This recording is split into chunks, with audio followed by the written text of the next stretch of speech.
podcast is part of the Sports Social Podcast Network.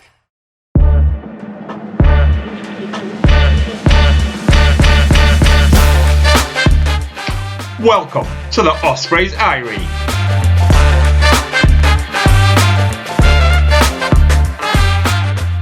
Hello and welcome back to the Ospreys Irie pod, the podcast that is not doing a artsy intro like Robbie did last week because I'm too tired to think of something. I am back. It is me. It is James. I am back from having a baby and doing all of that stuff. Back to where I belong.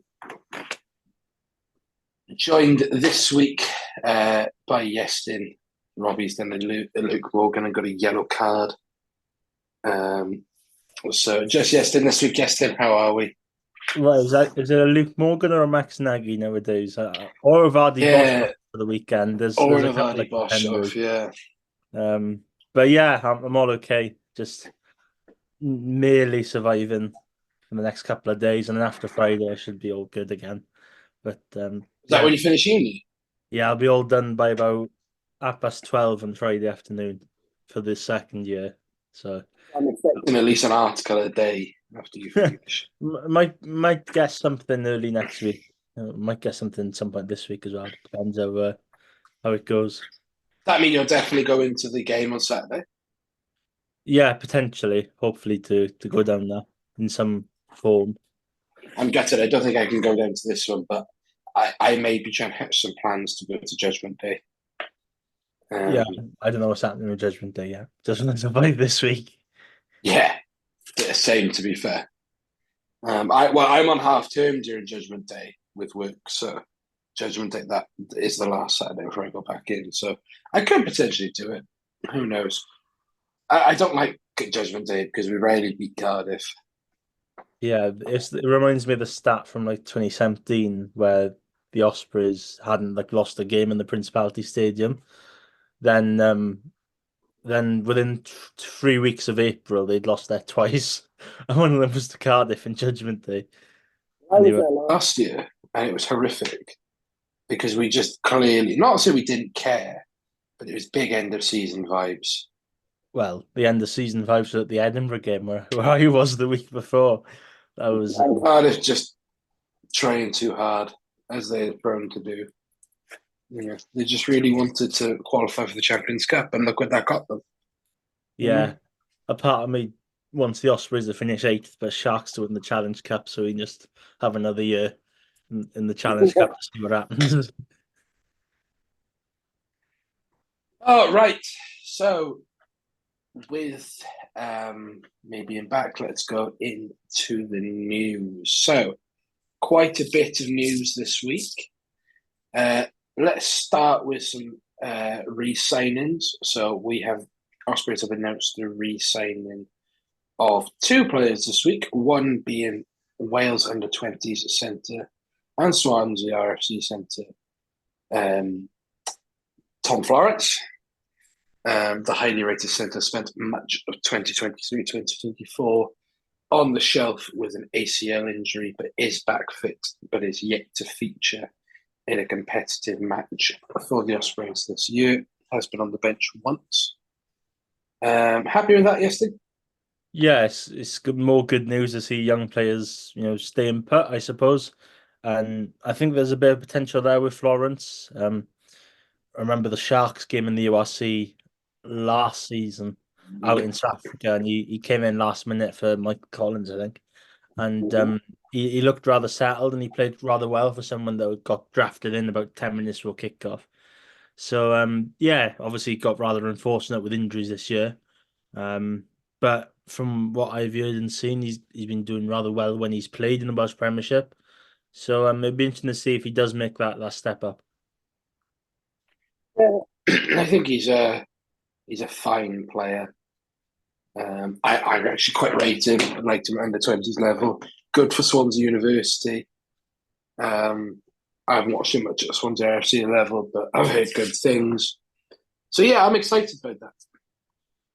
The next piece of re-signing news is Cam Jones, no, not that one. Cameron Jones, the prop, has re-signed with the Ospreys, the young 420s prop, who's currently out on loan with the Cheetahs, has made one appearance in the Cheetahs.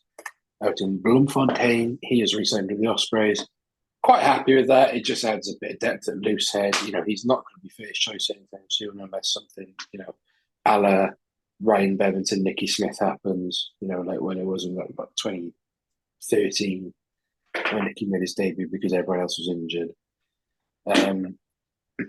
Of course, Cameron Jones, famous for his break against the Lions out in Johannesburg, was set up to try for his namesake by getting some much-needed game time and training in different environments in Bloemfontein. Happy with that? Yeah, it's more good news, and going out to South Africa, especially for a young prop, you should hope that he learns quite a lot. And well, the last time I saw him play, he scored a brace against Pontypridd and got yellow carded in about one half, I think, or he might have picked up his second at the start of the second half.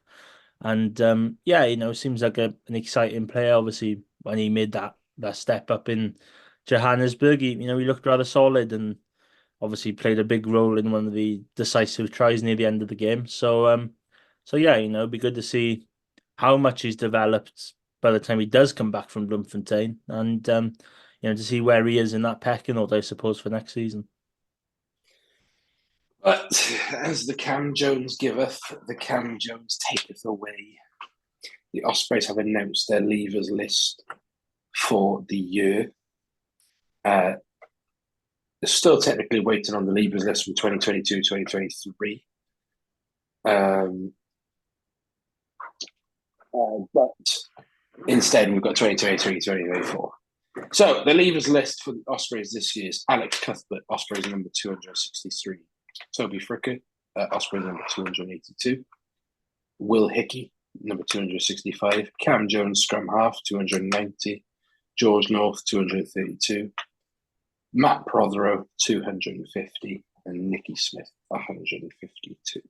So obviously a few of them we knew about already, mainly being Nicky Smith, who's off to Leicester, and George North, who's off to Provence. We'd heard rumours around Toby Fricker with his injury crisis and sort of been injured most of the season, that his contract was not going to be renewed. The rest, however, Cuthbert, Prothero, and Prothero and Cam Jones, we didn't know about. What's your thoughts on that? Well, I think it's a really cruel way for Alex Cuthbert to bow out, especially after what happened against Munster in March. If that is his last touch for the Ospreys, then that's just Tough, a blow for everyone involved, I think. And you had a couple of rumours, after that game that could have been his last. He could find a club and play somewhere next season, but yeah, it seems like it was one that you kind of thought, he hasn't played much. When he has played, he's been very well. I've been a big fan of Cuthbert for quite some time, and it's been a real good addition when he's played. That's kind of been the issue when injuries kind of crept up on him. Last year when Wales went up to Scotland, he was in some good form at that period. Then obviously got injured out with Murrayfield, and then we hadn't seen him for a long period of time. And then obviously the cruel way that rugby is against Munster when his hamstring goes pop is just really unfortunate for him, and it's probably really unfortunate for the Ospreys as well. Because if a fully fit Alex Cuthbert was around more of the time, it would be a much better Ospreys side, and we got all we can do is wish him all the best, I suppose. Yeah, absolutely, and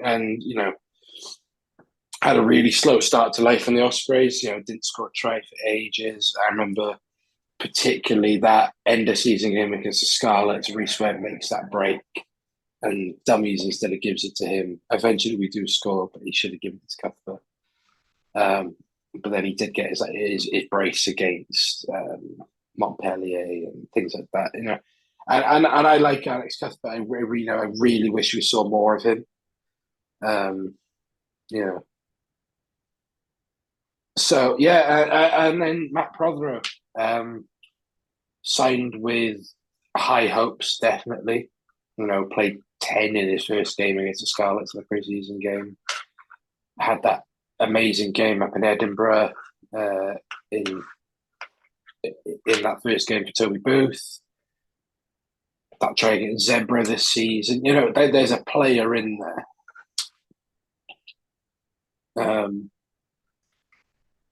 It just hasn't worked out for him. I think pecking order, injuries, things like that. Maybe some question marks over his defence, but yeah, it just hasn't worked out for him, and I am gutted for him because he's a kid who played for his boyhood club. Yeah, and what more do you want as a youngster growing up to be playing for the team or club that you grew up and watch? And I found the day that the Prothero signed, I believe it was the day after the Ospreys announced Toby Booth as the head coach, and then the day after Prothero signed, and he said something along the lines of the likes of Jerry Collins, Tia, just to name a few, had played for the club when he'd watched them as a youngster. So it's obviously really tough to see it maybe not work out, but I think at times Prothero has been a real spark to an Ospreys side, which many have said that don't do much attacking rugby, and I think this season kind of proved a few people wrong. But yeah, even up in Edinburgh earlier on, this season, a couple of games ago, he makes a break out of nothing, and nearly creates a chance for the Ospreys to pinch the game up there. And when you look at all those individual moments, I mentioned before recording that home game against Sale in the Champions Cup from 2021, I think, and Prothero was hands down probably the only spark on the pitch after Sale scored their 3 quick tries in about quarter of an hour, and just everything else just went through Prothero. So it's a real shame. Injuries obviously played a bit of involvement in it, but yeah, bit of a shame to lose someone that's got that spark, but sadly, like you said, it hasn't really worked out. Cam Jones, again, I think the writing was on the wall for Cam Jones. He looked good when he came on, looked hungry, very quick player. We'll always have that try against the Lions and that break against Munster to set about his hamstring tear. But I think with Hardy coming in and 2 good scrum halves there, I think it was always going to be an uphill battle for him. And with squad sizes being depleted, 3 to 4 scrum halves in a squad probably just isn't viable anymore. Yeah, and the budget cuts as well is probably exactly. Probably see the reason why they've had to let someone like Cam Jones, someone like Prothero go as well.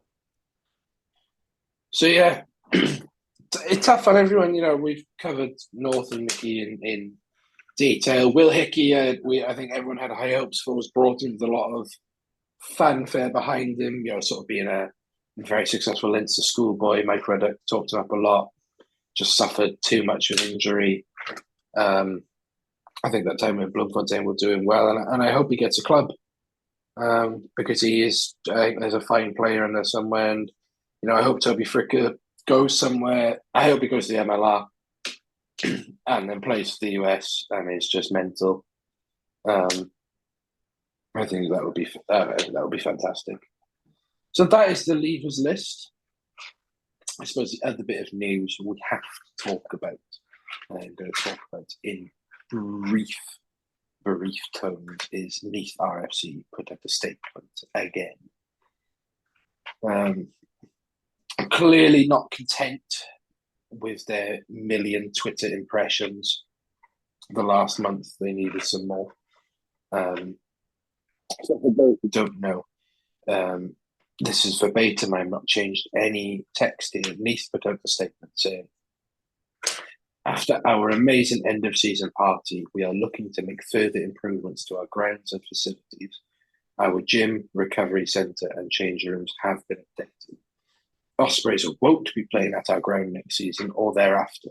This was after representatives from both clubs have met we wish Swansea and Bridgend all the best in securing that contract when Ospreys CEO Lance Bradley makes his long-anticipated announcement.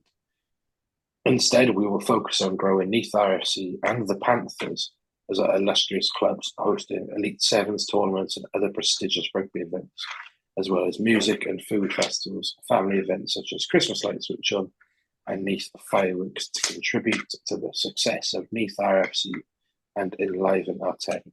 It really is all happening at Neath RFC. Now, the statement itself is nothing too, it's a bit sarcastic, it's a bit tongue-in-cheek. There's nothing, not as bad as the other ones, but they did. What is more pressing is they put in the corner Ospreys badge that they have crossed out, a bit like a serial killer does on like someone's photos. Look, there has been a well-documented history of friction between past Ospreys and Neath management, especially when Neath were going through financial troubles and Neath had been underperforming, this season especially, and that has led to maybe friction within the two clubs. And none of us, as much as people try to claim to be insiders, and neither of us claim to be insiders at all, we are not privy to what goes on behind closed doors and conversations between Neath and the Ospreys. What is clear to see is that Neath have chosen to partake in a narrative and sticking with it, that Neath are in a great place, that they do not need the EDC and they do not need the Ospreys and are very self-sustainable. I don't believe that the statement that and the statements before that have come across as anti-WIU and anti-Ospreys are representative of the whole of Neath and their supporters. There are plenty of Neath fans who want the Ospreys to do well and welcome the Ospreys' involvement. There are a minority that don't. We at the Ospreys Irie, as much as we like to make funny memes and post funny photos, I wish Neath all the best. They are a historic club. I know people who are playing for Neath now. I know people who played for Neath in the past. I follow Neath Athletic very closely. They're sort of smaller feeder club, if you want to say. And without Neath, there would be no Ospreys. There would be no Shane Williams. There would be no Paul James, Duncan Jones, things like that. So the history of Neath as a club cannot be disputed. It's very hard to keep being positive, but Neath, when representatives are making it very difficult. So I think, to be as diplomatic as I can, we wish Neath all the best in the Premiership next season. I hope they have a better time than they did this year. Is it Tim Ryan coaching them next year? Oh, I don't know. I know Ryan Evans, their captain, hasn't been bumped up to assistant coach, I think, but I can't remember who's. I don't know why I've got Tim Ryan in my head. Obviously, brother of Cardiff murderer John Ryan. But all I can say is I'm really looking forward to the trip to the Knoll next season.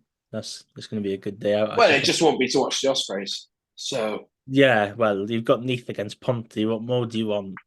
Battles on and off the field, I say. Oh God, that'll be. God, I've ever wanted to go to talk to people at a game less.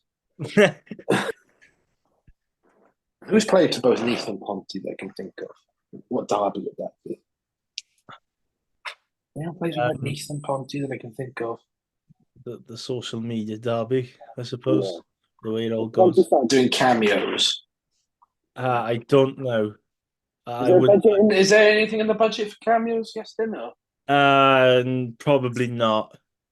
Probably not. I don't think so. I think that's the news. Shall we talk about some rumours? Oh, here we go. Oh, yes. So I put this forward to you last. I put this forward to you last night. In that, but it's obvious we need a winger at least, right? We need at least one winger. Currently, we've only got Luke Morgan and Keelan Giles and Harry Houston,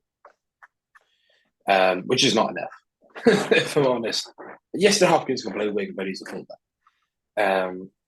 So I was sent a rumour that we have apparently signed a player from Nottingham University who played in the Bucks Super Rugby. Now, I did some digging into this, and I have identified a player who I think it could be. Again, this is just a rumour. There is no validity to this, as far as I know. It could be utter horseshit. The player in question is a guy Connor Moyes, who is a winger. I think can play fullback as well. Does look a bit 13E. He has a strike rate of about 25 tries per 50 games in a struggling Nottingham side, which is very, very good. He's a big lad, breaks tackles well, and has good defence. He seems a very Toby Booth signing.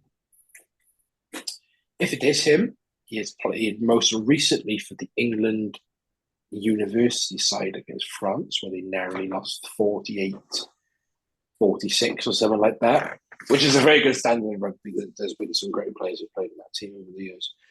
If that is true, then that's a very good signing, or could be a very good signing. Obviously, it could be crap, right? But university teams are getting better and better. The standard is better. Their S&C is great. So could be great. The other one is that we are maybe signing Daniel Cassette, just in case we need to fight some Scarlets players next year.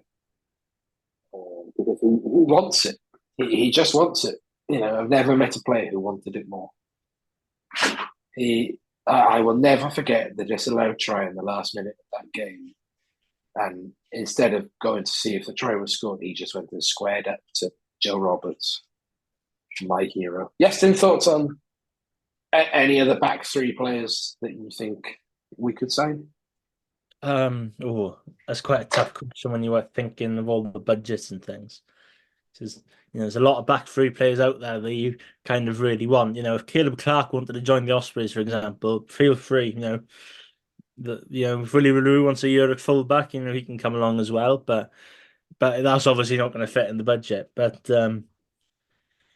it's kind of tough for them, isn't it? Because you kind of got the likes of Giles and Morgan, Houston, who can all play wing. Then you've got Desson Hopkins and Nagy, who can play wing, but you kind of see them more as fullbacks.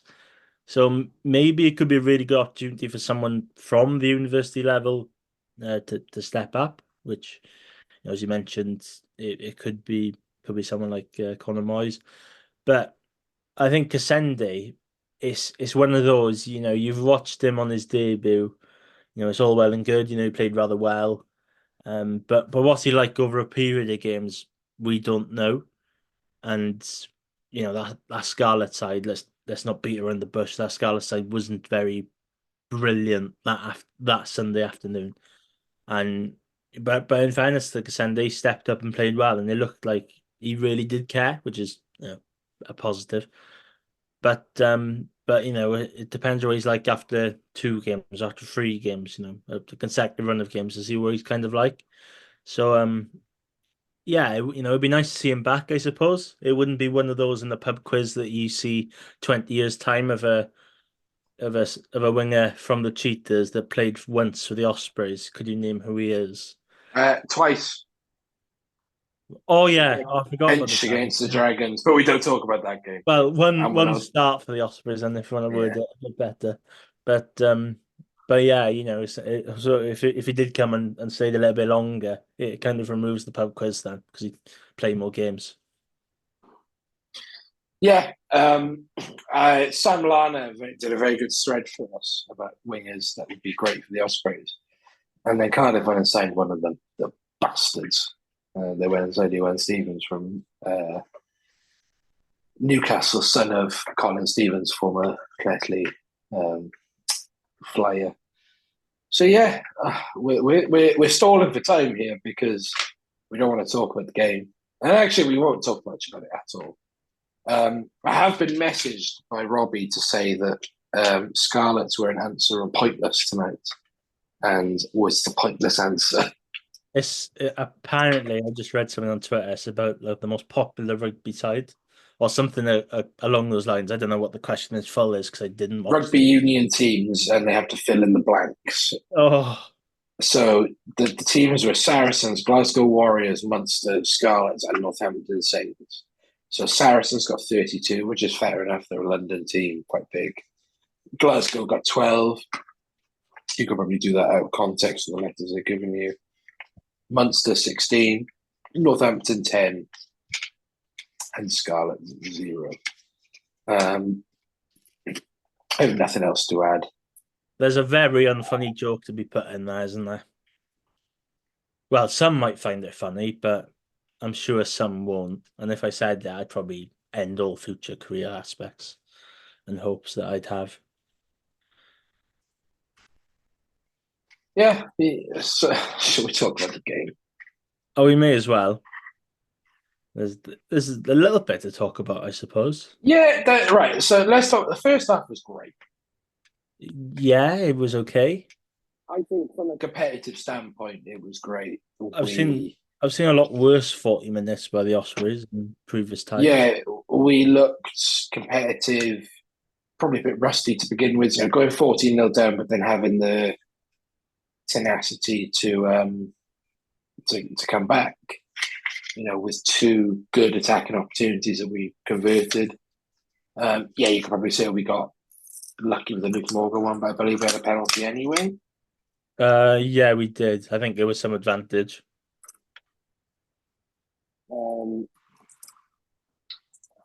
Yeah, so I think there was enough to build on from that first half to be happy about. I thought in that first half, Morris carried well.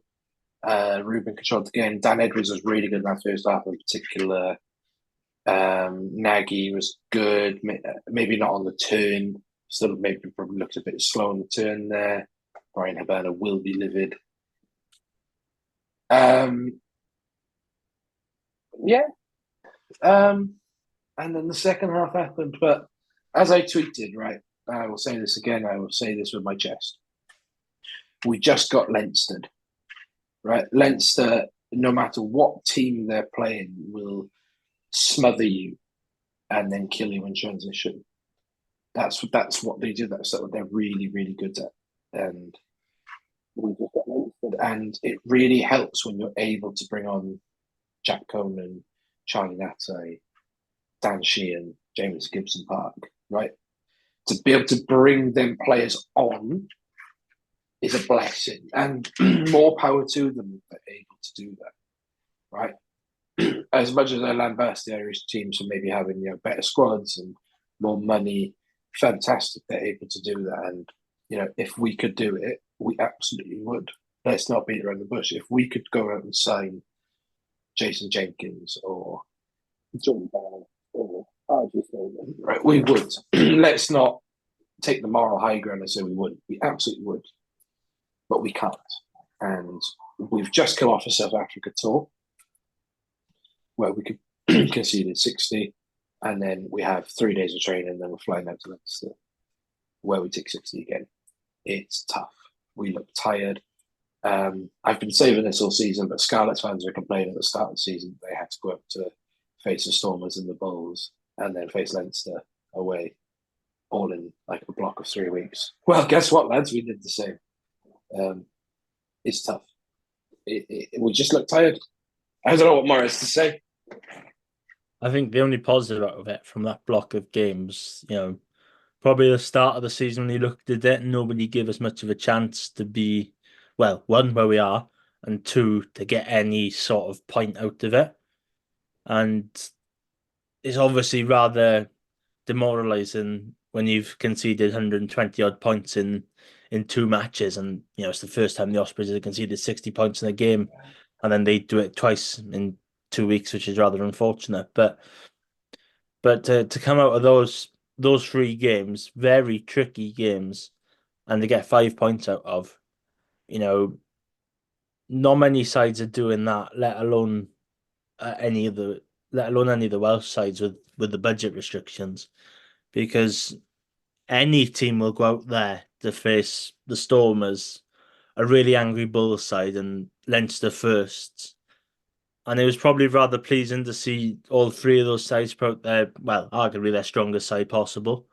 Um, and you just got to live with it. That's the level that you have to aim at to be a top side. And whilst looking at the result, you think, oh, there's a long way to go. But if you look at the first half against Leinster, for example, you kind of see the progression a little bit. Of course, it kind of stings a little bit after a few years ago where we went out there and won in Leinster, which was probably a bit of a shock result, but that wasn't Leinster first team. There was the Six Nations going on, and probably Leinster probably rested a few players that night. And the Leinster side that we saw last Saturday, it's very rare to see someone like Andrew Porter playing in the URC. It's very rare to see someone like Tag Burlon playing in the URC.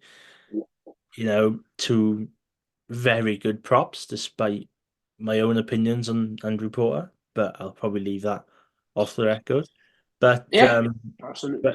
but yeah, it's one of those. They had both O'Brien brothers back, and Jimmy looked rather sharp, and Jordan Lama looked rather good as well. And despite you could do anything to try and stop it, but 9 times out of 10, that Leinster side is just going to steamroll you over, and you're just going to be trying to cling on as much as you can.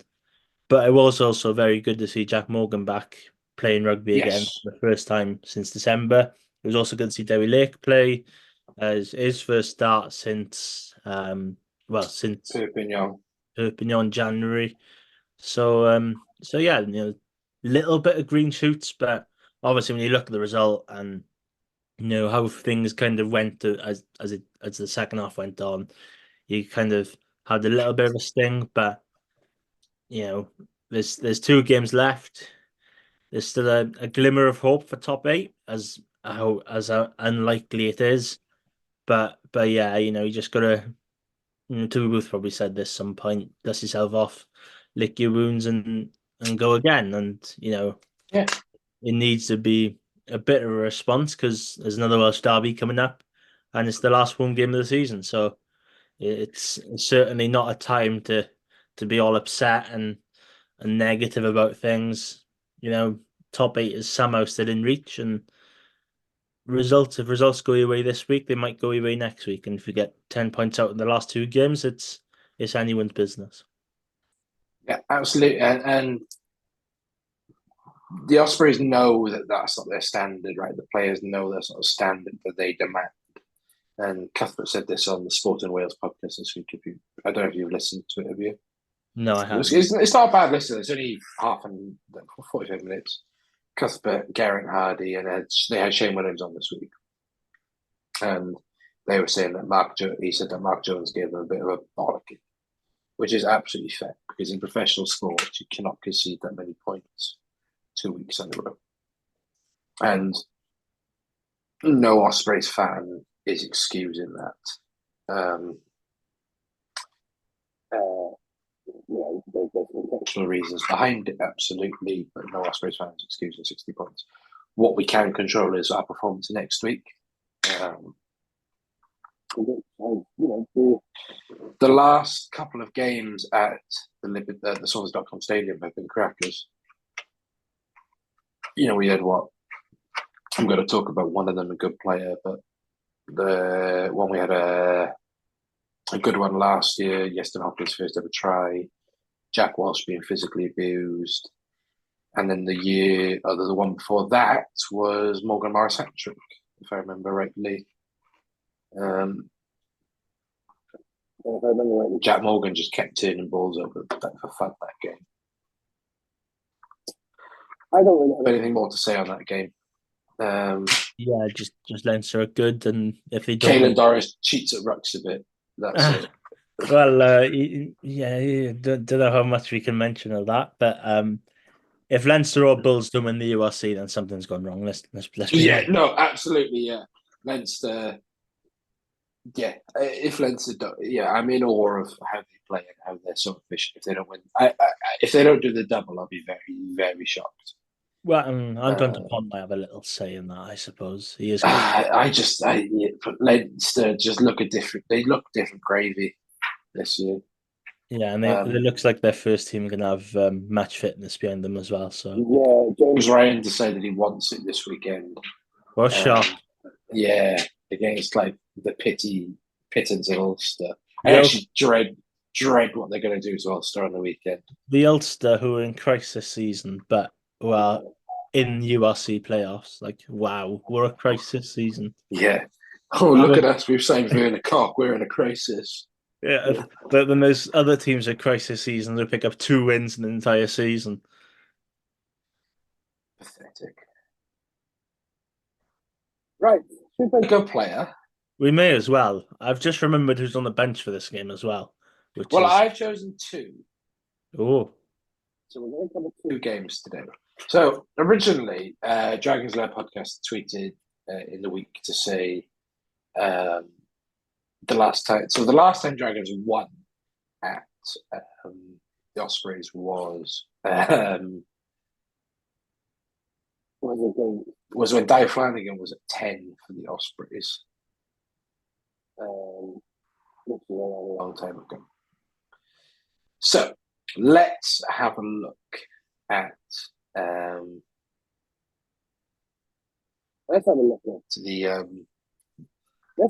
Dan Evans scoring 4 tries against the Dragons. Now, do you remember what the score was of this game? There was a couple of tries in this. Because the Dragons scored. Well, the Ospreys scored first, and the Dragons scored 2 tries out of nothing. They did. And then Dan Evans happens. And is it something like 29-17 or something like that? 29-20. Oh, wasn't that far off. So in a game with 4 tries scored by one person, you expect a bit more points, but we kept it tight. So, as I've alluded to, this game was when Dan Evans decided to score 4 tries in the game. But I think we should go through the teams first. Do you want home or away first? Away first. Away first. So, loose head was Brock Harris. Yeah, good player. I'm still going. Good player, yeah. 39. Another 1-year deal. Yeah, he's just good. Yeah. Hooker, Richard Hibbard. Remember him? Yeah, solid. Rumored to be very good at rugby league as well, but I don't know. He played for Aberafan Fighting Irish. Back in the day, and Hitchin Ribbard or something like that.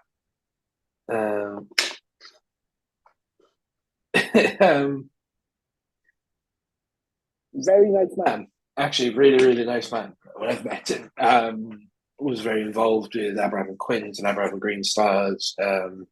Really involved with rugby in the area. Obviously, came to Type Bar. It's just loves Port Talbot. I'm really happy that he went away and made money playing at Gloucester, made good money. Always, it always shocks me how old not old, but how much older he is than I remember him as being. So good player. Leon Brown at 3. Yeah, this was just before he was carving up angles from nowhere and scoring tries against the Ospreys. Yeah, oh my God, that was game just away. that I'm period. glad we're not talking about that game. There was a period with the COVID pandemic in the middle where he just scored tries against the Ospreys. But yeah, okay. Got very unfortunate with injuries, didn't he? Yeah. It looks like he's staying at the Dragons, which is a gamble.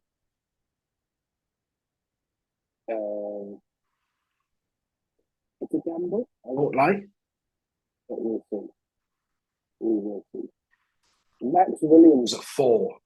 I remember everyone was trying to hype about Max Williams. Yeah, there was a lot of talk about him at the time, and I really liked him. Yeah, I really liked him. He looked quite tidy every time we saw him play, but everyone was keeping Manchester Dragons. So at 4, Max Williams, good player. Obviously, really hampered with injuries. A lot of hype around him when he first came through. Big lad. Was he about 6'8" or something like that? No, he's Yeah, only 6'6", but yeah. There's a lot of talk 17 about him, and stone. lots of talk about him at the time, and sadly, it never came to fruition. Yeah, it's a shame. Could have been a really good player. At 5, Matthew Screech as a player who's talked about a lot, but maybe not in the best of ways. They'll go in, I suppose, ish. Yeah. Have you decided what club he's playing for next season yet? I think he's still at the Dragons, I think. Right, okay. He's played 183 matches for the Dragons. Got a Wales cap, of course. What was that against? Who was that against? 2021, Argentina, I think. Oh, it was, yeah. And we lost as well. Because a certain Mr. Beard got called up to the Lions tour.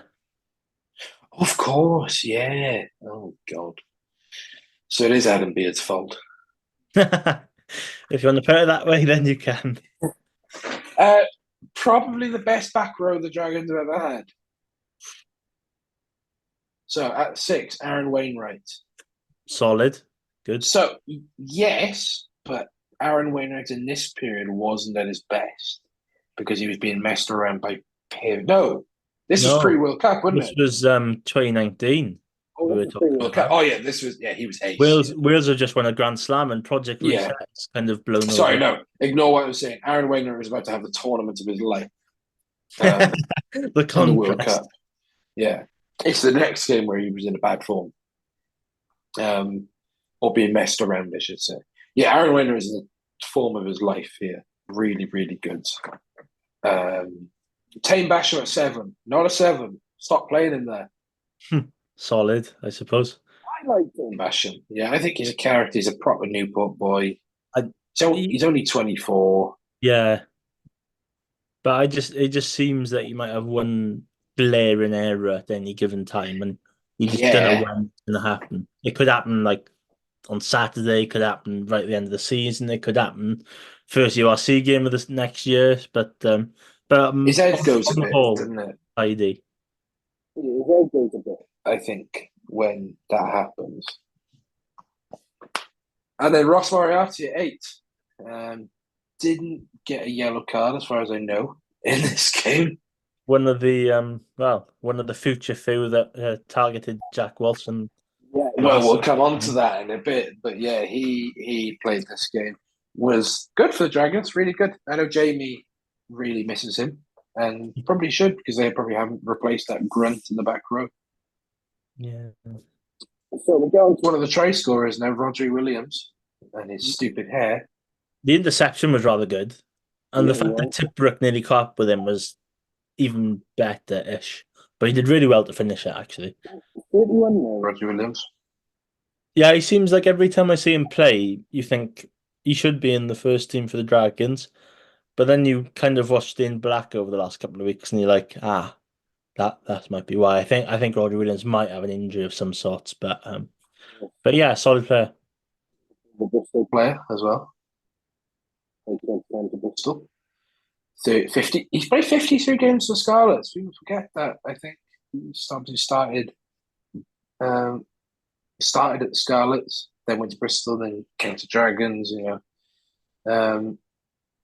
Yeah. So good player. Really like him.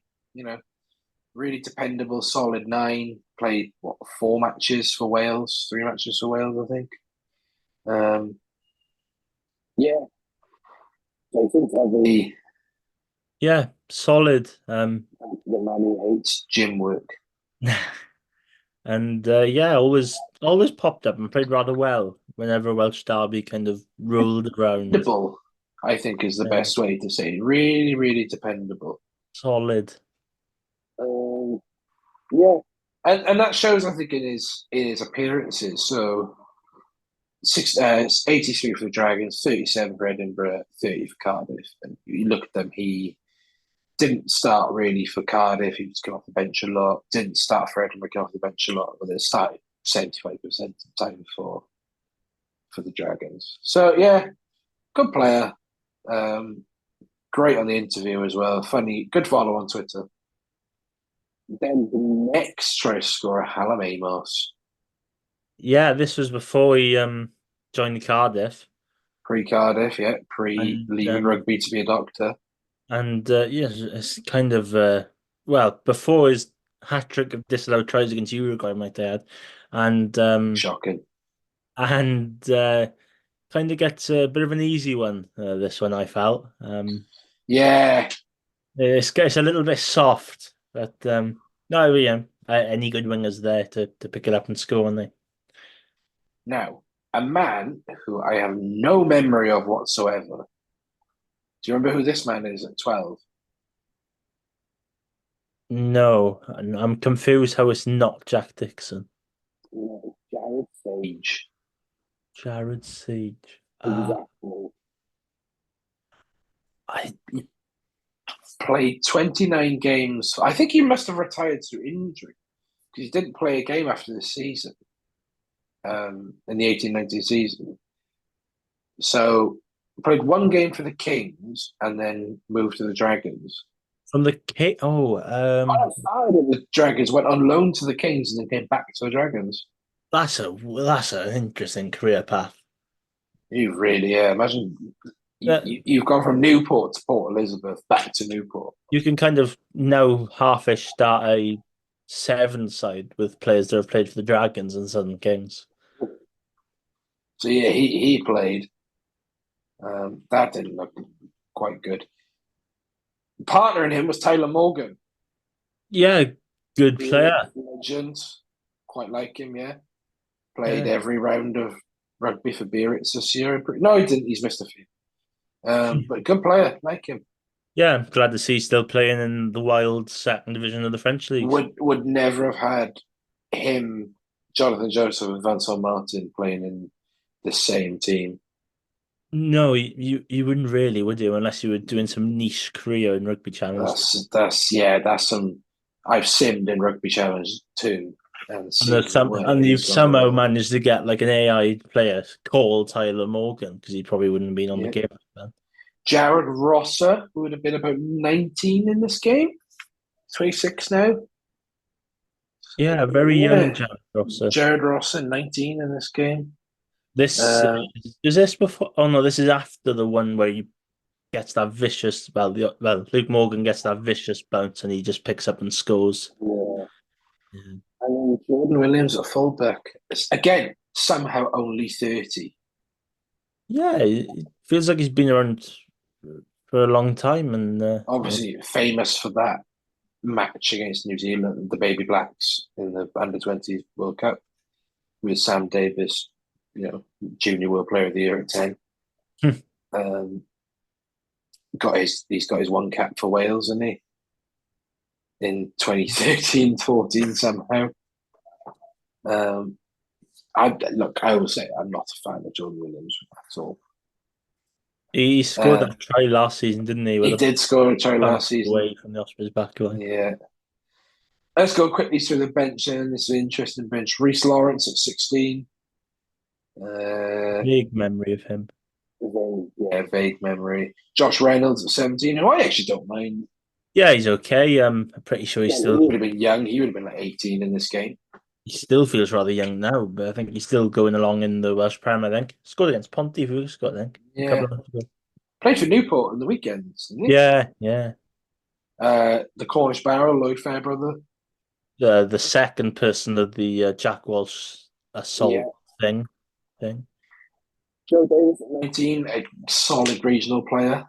Yeah, I'm not his biggest fan, if I'm being brutally honest. But if you've made 100 appearances for a region, then you're doing a man something. who I have no memory of, Lennon Gregains.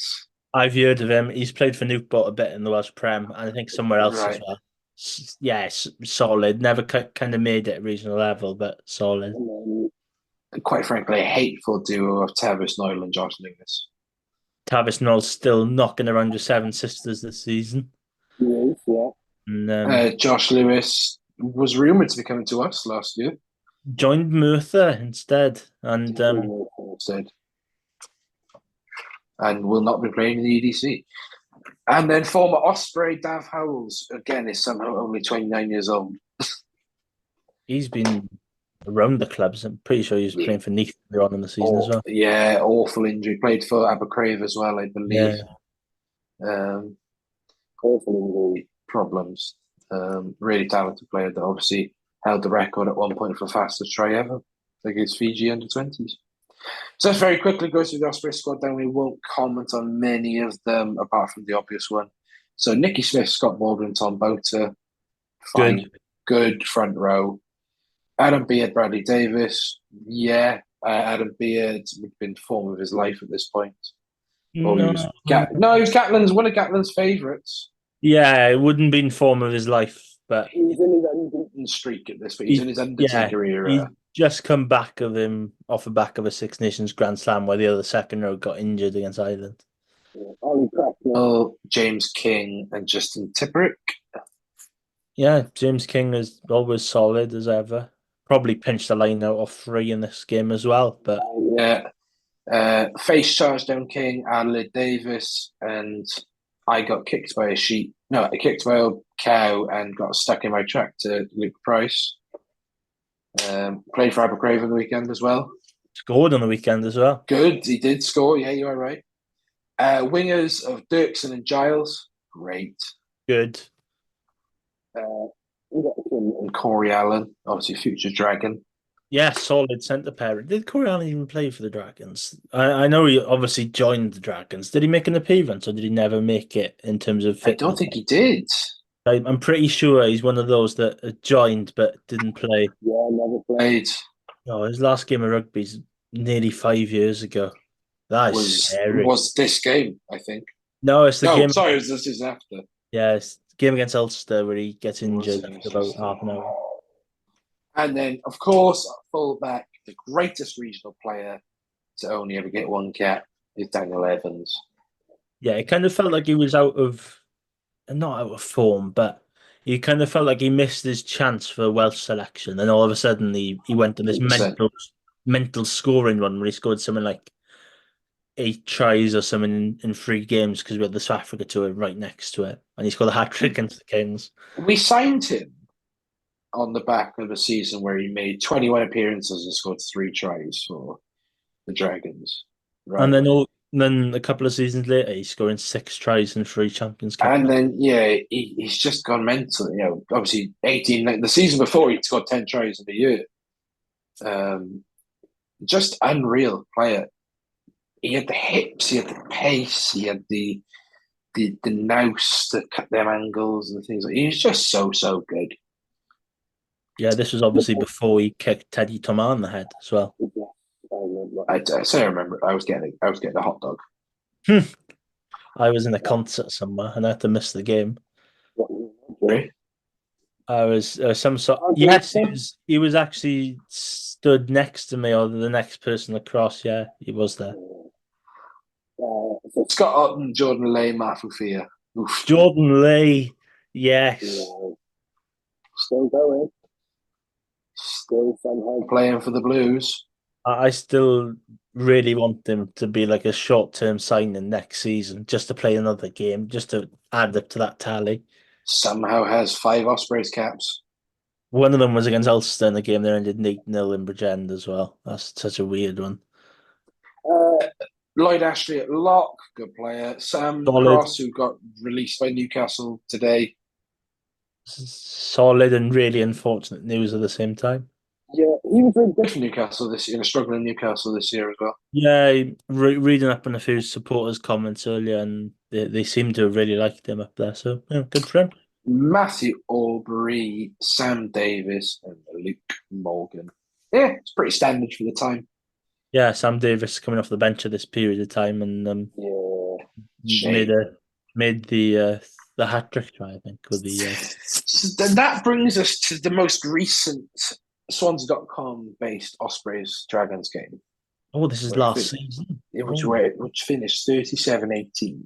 This is pre-Saracens. This is before Ethan Root's mental game. So the 25th of March 2023. I remember it was a very sunny day. I was watching Pontypridd against Newport in Bridgend in the Welsh Premiership Cup semi-final. And after the game, it was Alan. What we now know is Alan Jones' last home game for the Ospreys. Well, not officially because the leavers list from last season hasn't been announced. True, still on the books at the Ospreys, but it was his Bring last back game, Michael Collins. last home game for the Ospreys. Him and Michael Collins, in which he had a stormer. Actually, he rolled back the years this game, offloads, darted up the wing. So let's start with the Dragons again. So we had Roger Jones, Elliot D, and Lloyd Fairbrother. Roger Jones had a torrid time this game. he seemed quite good last week, actually, when watching the Dragons. For some reason, whenever he plays us, apart from this game, he turns into like Tony Woodcock. Like he's just, he's a good player. Like he's a really unsung hero. He's played quite a lot of professional rugby, so he must be doing something right. No, he's got 24 Wales caps, played 83 times for the Ospreys, 38 for the Scarlets, 30 for the Dragons. So guy's been around the block. Played a lot of regional rugby. Elliot D was in good form at this point. Was probably being looked at for that summer squad. Come back from injury, I believe. Yeah, just came back from injury here. Yes, would have come back from injury. The week before he came back from injury, missed quite a few games, but was still good. He's still Elliot D. In that regard. And then Lloyd Fairbrother, who should have got yellow carded this game, but didn't. So he started. He's the physical abuse on Jack Walsh. So for those who don't know, what transpired was that Di Flanagan had said to his team to go out and basically let Jack Walsh know that he's the young 10 that needed pressuring. Dragons players took that, let's go kill Jack Walsh.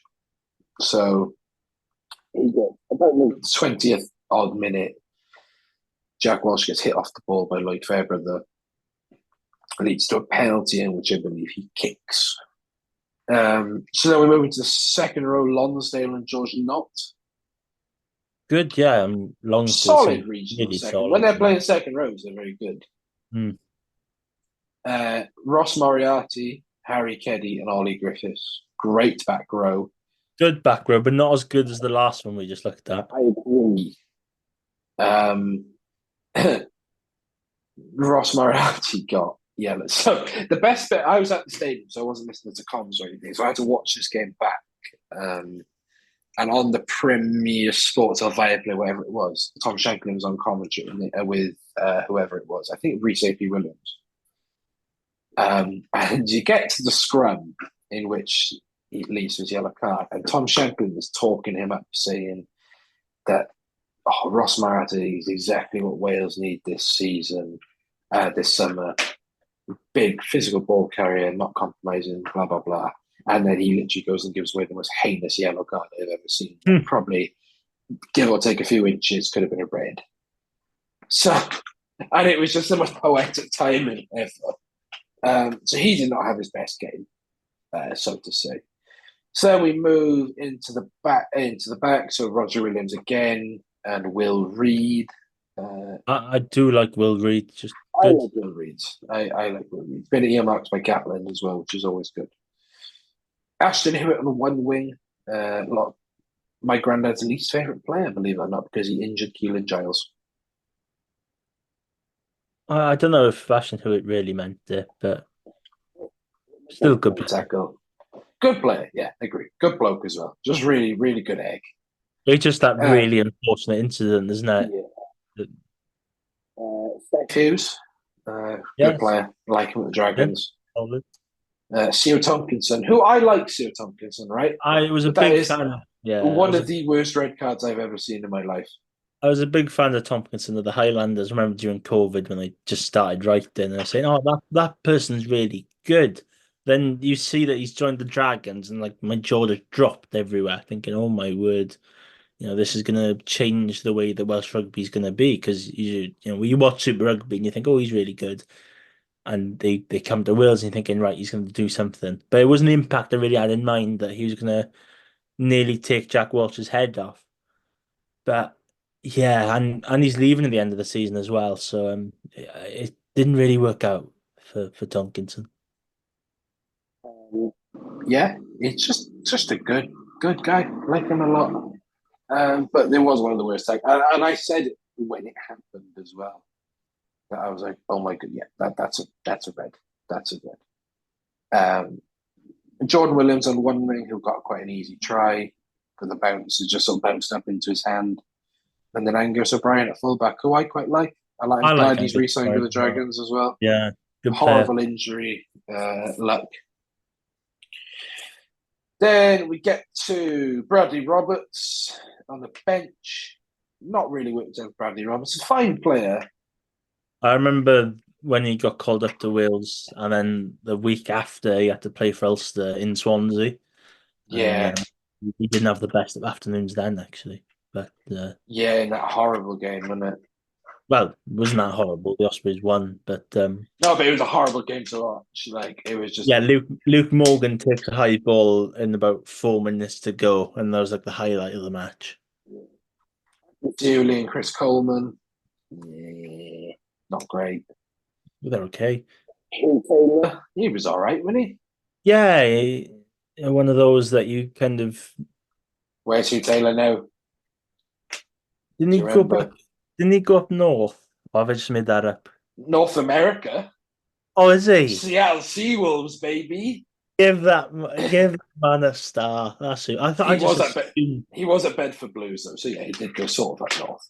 I thought I just assumed he was like he's the type of person that strikes me would go up to RGC for you, then just like put. Yeah, then become like a quantity surveyor or something. Aaron Wainwright came off the bench. He came on quite early, if I remember. Yeah, 36 minutes. Yeah, 36 minutes he came on. because I think it might have been Griffiths Ollie actually. Griffiths got injured. Yeah, I believe we scored. Yeah, so he came on. His first involvement was watching Dan Lydiate go over for his try. Oh, well, that's not the impact he had in mind. Yeah. Aaron Wainwright, Tame Basham. There's a 6-2 split. Posh. Tame Basham, wearing 21. Lewis Jones, and then Max Clark, another one who didn't really work out for, did it? Which No, I actually quite liked Max Clark at Bath. he's bleached his hair and joined Cardiff, so yeah, make of that what you will. Watching these players succumb to this. So the Osprey squad isn't too dissimilar to what you'd see in an Osprey squad now, to be honest. Apart from one player who I will cry at. There's Nick, probably a few changes to this one because there's a massive link him around the corner. So the big Boothie influence came in from 2019 onwards. So Nicky Smith, Sam Parry, Tom Boter. Just realised this is a game where the second row test line doesn't play in. How have we managed that?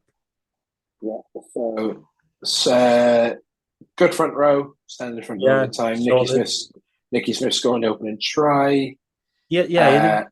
I think both last season and the season before, Nicky Smith scores the first Ospreys try of the match. It's so weird.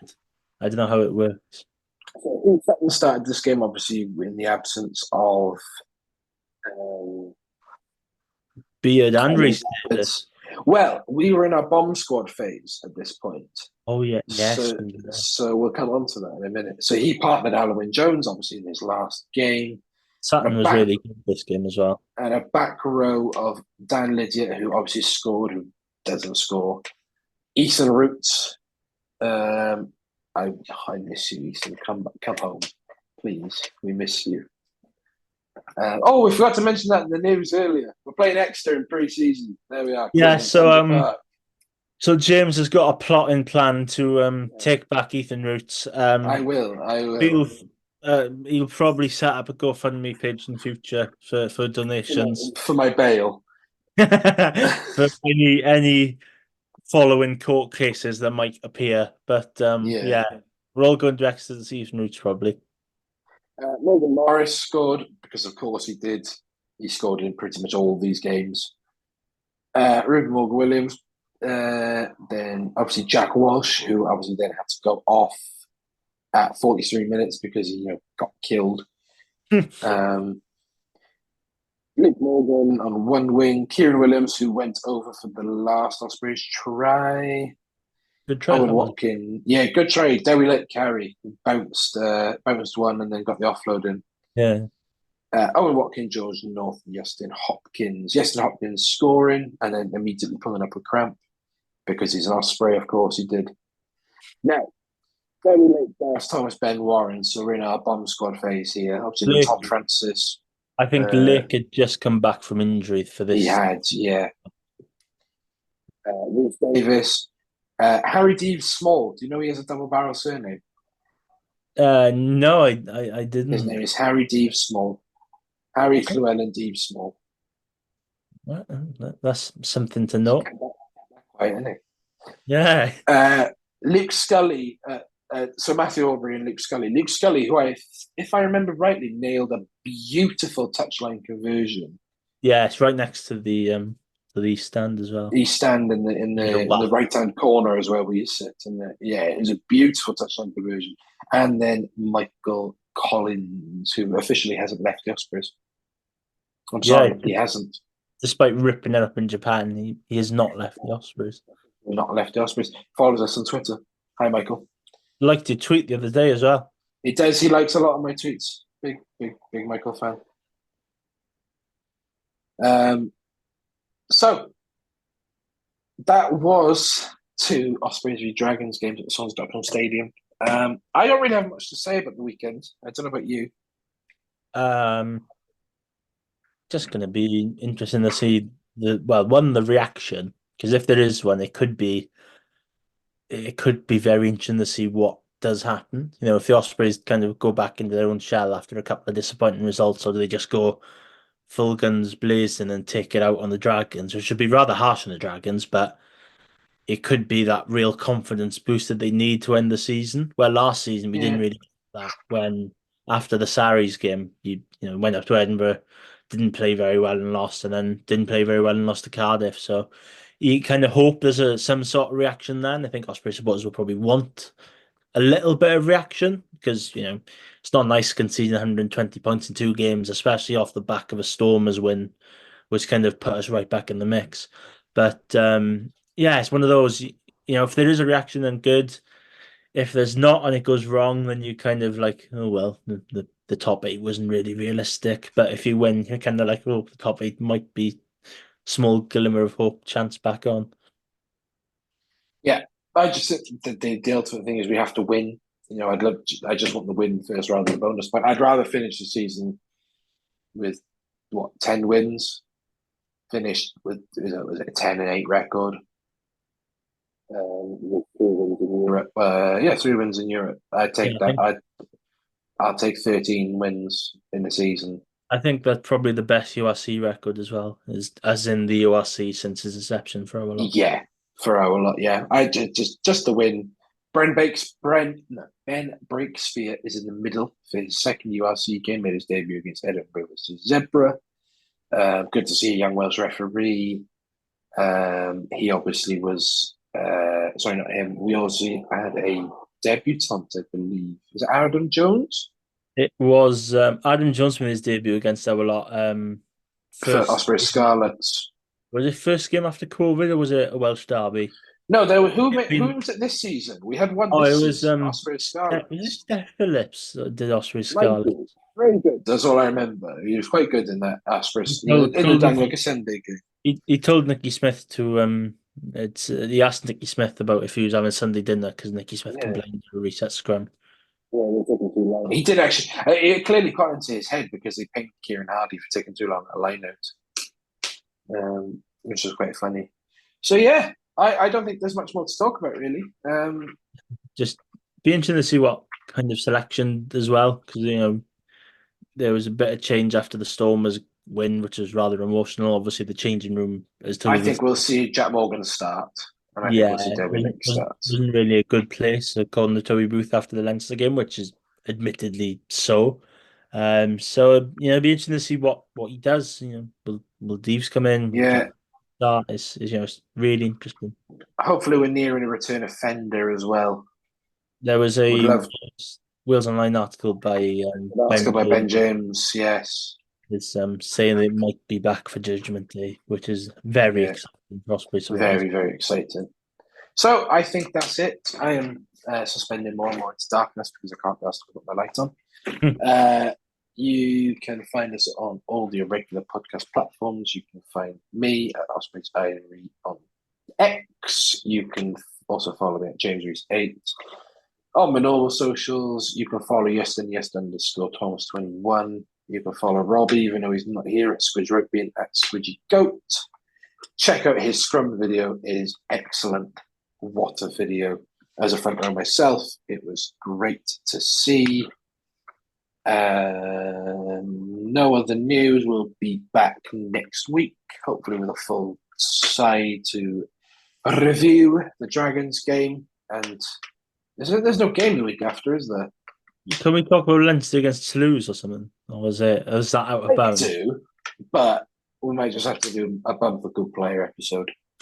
Well, how many games have we got? That's the question. I can go and find a really obscure one again, like the Ospreys Dragons LV Cup on the other week. Something like the Ospreys Cardiff game, the Anglo Welsh Cup from 2018 or something like that. We're going to We'll find something. I could bring out my break in case of emergency one, which I will reveal to you on the group chat when I go and get the program. But we will have a look anyway. But we will be back next week. Give us a follow, and we shall see you soon. Goodbye.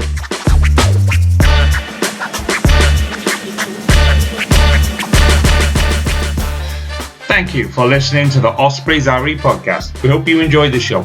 Please subscribe, rate and review wherever you listen to us, as it really helps spread the word. You can find us on all the usual social media channels or email us on welshregionalrugbypod@gmail.com. And remember, whatever the question, rugby is always the answer.